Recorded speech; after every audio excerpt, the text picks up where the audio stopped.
বিশ্বকাপ দরজায়, কিন্তু চাবিটা কি পাবে ইতালি, নাকি এবারও সোফায় বসেই খেলা দেখতে হবে বিশ্ব ফুটবল দুনিয়ার এক সময়ের এই পরাশক্তিকে? অনেকেই হয়তো জানেন, ইতালি 2026 সালে অনুষ্ঠিত হতে যাওয়া ফুটবল বিশ্বকাপের মূল পর্বে সরাসরি উঠতে পারেনি। গ্রুপ পর্বে নরওয়ের পেছনে থেকে রানার আপ হওয়ায় এখন তাদের একমাত্র ভরসা প্লে অফ। তাই মূল টুর্নামেন্টে জায়গা পেতে হলে ইতালিকে দুটি ম্যাচ পেরোতে হবে, আর দুটিতেই জেতা বাধ্যতামূলক। 2026 বিশ্বকাপ বাছাই পর্ব থেকে গ্রুপ চ্যাম্পিয়ন হয়ে ইউরোপ থেকে সরাসরি অনেক দল মূল পর্বের টিকিট পেয়েছে। তবে যারা রানার আপ হয়ে সরাসরি মূল পর্বের টিকিট পায়নি, তাদের বাকি ফাঁকা আসনগুলো পূরণের জন্য প্লে অফে খেলে মূল পর্বে যেতে হবে।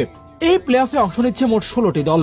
এর মধ্যে 12টি দল যারা বিভিন্ন গ্রুপে রানার আপ হয়েছে, আর বাকি 4টি দল হলো যারা 2024-25 সালের ইউএফএ নেশনস লিগে চমক দেখিয়ে জায়গা পেয়েছে। প্লে অফ তৈরি হয়েছে 4টি গ্রুপে, যেখানে প্রতিটি গ্রুপেই থাকবে 2টি সেমিফাইনাল এবং একটি ফাইনাল, যেখানে খেলা হবে সিঙ্গেল লেগে। এরপর ফাইনাল খেলতে হবে। যেই দল